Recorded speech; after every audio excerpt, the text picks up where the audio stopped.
So for the potty bells, you're going to want to start just kind of reviewing with her what I'm doing here, which is I cue her bells, she hits the bells, and then she gets a treat. I do toss the treat away because it just gives her some momentum and interest in coming back to hit the bells again. So you'll practice with a couple times, make sure she's got this, and then you're going to start transferring the bell meaning from treats to going to the potty area or outside, whichever your preference is. So what you'll start doing is cue her bells, and then instead of a treat, she either gets picked up and put in, or if you have a gate on yours, you can open the gate and kind of let her in. To recall Mia, you're going to say, Mia, here, point at around your foot area, because we want to make sure she comes all the way to us. Once she gets there, you can give her treats, and then you can toss a treat away again if you want to keep practicing kind of in that moment. One important thing when practicing here is we have to make sure that here does not become associated with being picked up every time, which is what happened with her recall word come.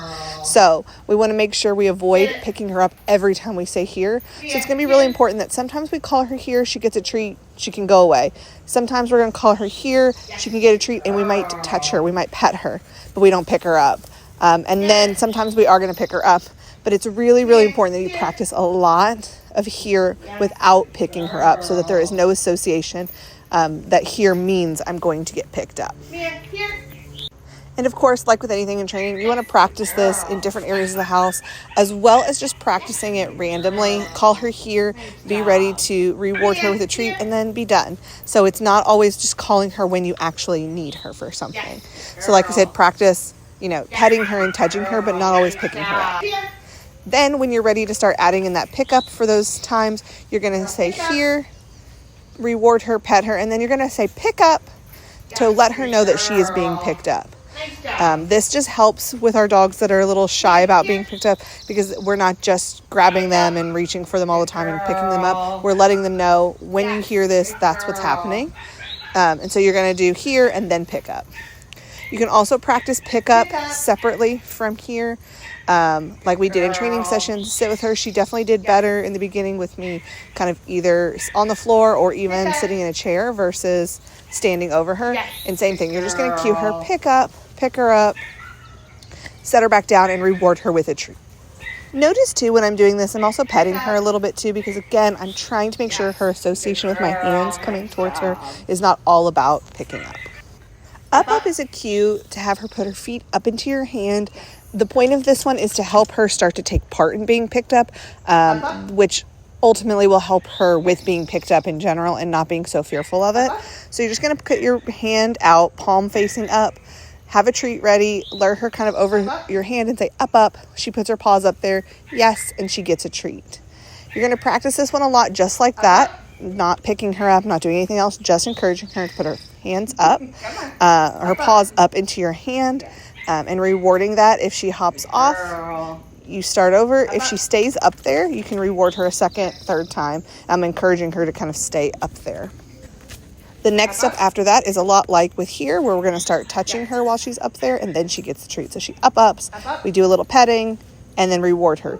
Again, the ultimate goal here is that she doesn't associate all of this stuff with always being picked up. So sometimes we're just going to treat you, sometimes we're going to pet you, and then sometimes we're going to pick you up. So here I'm just practicing her being okay with up, and then I'm rewarding that when she does.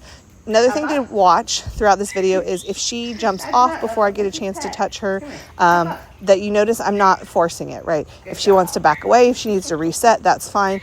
You also see her a couple times here really just wanting some pets and asking for attention instead. So I'm just going to wait, give her some of the pets, and then we'll try again. Like with all the stuff we've done with Mia, this is all about building her trust, and her trust in that our hands don't always mean being grabbed and picked up, that other things happen, petting, treats. It's not all about that. So then again, the next step is going to be up comboed with pickup, because up and pickup are two different things. Up means put your paws in my hand, and pickup means I'm going to lift you up. So if I'm going to do both, then I'm going to say up. She gives me her paws, and then I'm going to pick her up. When you're practicing in training sessions, you can pick her up, put her back down, and give her a treat. We want to make sure we're practicing all of this outside of when you really need it, so that we just continue to build her trust with us around this whole issue of being picked up and hands being on her. Up. Up.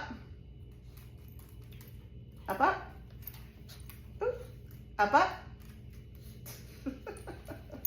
You're crazy. Come here.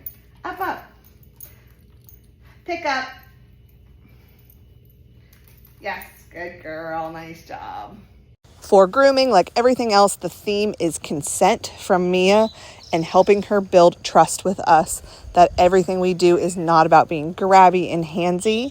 So what I've done here is I'm using a mat as kind of a station so that she knows when she's on this station, we're going to do our stuff. We're going to do our grooming. And if at any point she is uncomfortable with what I'm doing, she can leave the mat and I will stop. So it's giving her kind of what we would call a start button. When she's on the mat, she's confirming that she consents to the work we're doing. And if she gets off the mat, she's telling me she needs a break. She does not want to be doing this right now. And I'm going to respect that. If sitting on the floor doing it, like I'm doing it in this video, is not as feasible for you, you can also do this like up on the couch or something like that. Just bring some kind of mat that you're going to use and set it up on the couch and encourage her up there so that she can come and go as she wants, the same as she is on the floor here. The other thing you'll see I'm doing is as I'm grooming her, I'm rewarding her. So we're doing a little grooming, she gets a treat. We do a little grooming, she gets a treat. We do a little bit more, she gets a treat. And over time, as she gets better, you're going to build up how much grooming can happen in between each treat so that you're using less and less over lots of time. But the key to the grooming being a calm thing is mostly about that consent piece and her understanding that she is welcome to leave the mat at any time if she does not want to do this, and that we will respect that. If you really need to get grooming done because she's really messy, she needs brushed, then just know that it is better to do the grooming in a bunch of small steps, like doing it, a couple minutes early in the morning and a couple minutes at night, and then going the next day, then doing one big grooming session if she is not comfortable with it. Because the more we push her and force her into it, the harder it gets. Because we're breaking that trust with her. So building the trust with her that she can leave at any time, it's going to ultimately build a dog that doesn't feel the need to leave the grooming sessions very often, if at all. And from a behavior standpoint and building her trust, it is better to do the sessions in small spurts of time over a whole week, even if it takes you a week to do a full groom on her, than it is to force her into a grooming session all at once just to kind of get it done. So you're better off to do little bits as she needs. I have not had any problems with her leaving and not being able to kind of finish brushing her in that time period. But you might find that if you need to do a little bit more grooming, anything with her nails, her eyes, ears, that she needs like some more breaks in between each session.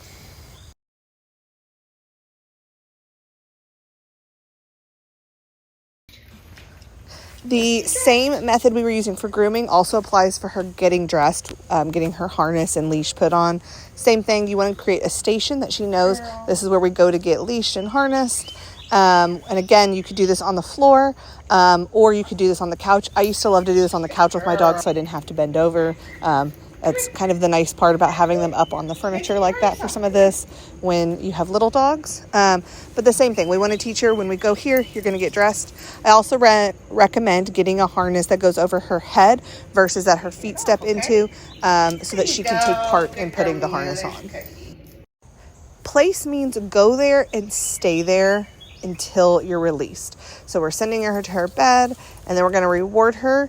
And then as we move around, this is kind of how you would practice, right? You're just going to move around, do some different things. You can add in some small distractions, and then you're going to come back and reward her periodically. The goal is that over time, you're going to add more and more duration between each treat until she doesn't need so many throughout. She's doing really well with place. As you can see, she does really, really well with this one. And then this is useful and transfers into some of those stationing behaviors because we just make being on beds, good things happen. And then you're going to see how else we use place here in just a second to help her with some of her other phobias. If she were to get up and I didn't release her, I would simply just send her back and say place and keep going. And if I did that, I would not reward her that time for resetting because we don't want her to think she can just get off to get back on to get another treat. So you would send her back, make her work a little bit for it, and then come back and reward her like I'm doing here. When you're ready to let her up, her release word is free. That means she is free to get up and do whatever she wants. It is not a recall. It is not a come here. It is really just a you're free to do as you want.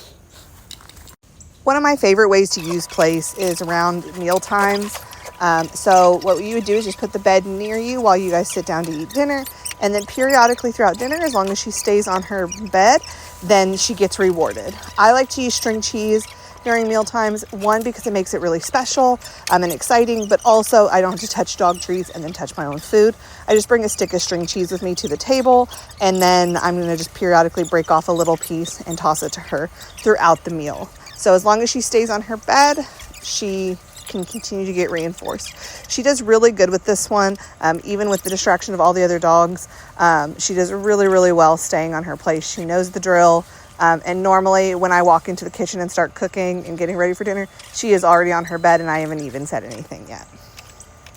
Obviously, this is us practicing during a mealtime, so you can see she's doing really well. She did start getting up a little bit here and there when I would toss a treat to the new dog. I think just having a new dog mixed in here these last couple days got her a little excited, and she wanted to go check out what that dog was getting. But previously and all the other times, she's been doing so good, kind of staying put on her mat. Desensitizing her to the vacuum is another way that place comes in handy. So I've cued her to place, and then I've tossed a treat over there, and then I'm going to start vacuuming. You're just going to start small with small movements, and then reward her periodically. So we've gotten to a point where I can have it on and moving. We had to break that down in the early stages, but she's doing really well now and letting me move it around more and really vacuuming. But I would still, in those times when you're actually going to vacuum, be ready to stop every so often and reward her. If she gets off the bed, that's a cue that it's getting a little too much for her. And so definitely stop, give her a second, then kind of send her back and see if you can kind of start all over. Having her on the place really helps because it stops her from kind of charging at the vacuum and barking, giving her a place where she knows the treats are going to come, and also giving her a safe place where she knows that if this is about a fear of the vacuum, that it is not going to get her, right? She is safe on her bed. Her bed is a safe space for so many things, for a place. It's a station for grooming, getting dressed. Good things happen on here, and when you're uncomfortable, you can leave to let us know that you're uncomfortable with what's going on. But as you can see, she's gotten really good. I can vacuum all around her, and I'm still just periodically rewarding her.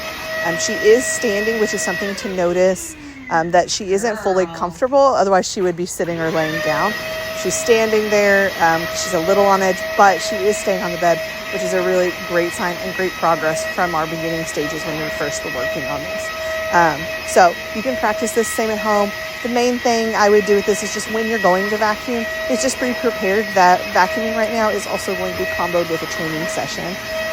So it might take you a little bit longer as you're rewarding her periodically throughout. But ultimately, this is going to build a dog that you won't need to do any of this with or worry about when you vacuum. When it comes to leash walking, Mia is really good at just walking nicely with the loose leash.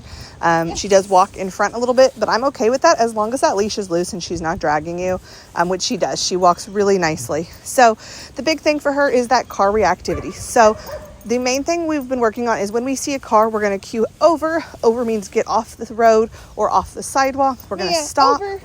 And then as the car goes by, we're going to play a game called the look at that game. So what that means is when she looks at the scary thing, she looks at the car, we're going to immediately mark yes and reward her. Yes. So we're repairing, seeing the cars with looking back to us and getting a treat instead of lunging at them, barking the things that she was doing previously. So every time there's a car coming, you can do that. The other thing you'll see me doing right here is just rewarding her for walking nice. Even though she already walks pretty nicely in general, just want to keep that up and encourage her to keep walking in the way that we want her to. So you can just kind of reward her periodically when she's walking the way that you like, which is with that loose leash. So here we are. We kind of walked up to the main road where it's a little bit more difficult. There's cars going faster and more back to back. So you can kind of see what we're working with. When she looks at the cars, we're going to reward her for looking back. So she looks at them, we're going to reward her. Pairing, seeing cars. Yes. So right there, you can see how she almost darted. She saw it. She turned in the way you were describing, right? But then she came back to me. I'm going to make sure I reward that. Sometimes you're going to have to reward her even before that by marking as soon as she looks and not just when she turns back, depending on the intensity. I would also avoid going to areas like this where there's fast cars going by back to back to back for too long. I only stayed up there to see a little bit, probably no more than a few minutes, because you could see that the longer you were there, the more anxious she was getting about the cars. And so we want to make sure that we're walking her in areas where she's just going to see cars here and there for the most part, and then still practicing in those heavier trafficked areas, but not staying for long periods of time until she slowly starts building up her tolerance for it more. Yes, good girl. And that's a wrap on Mia's training.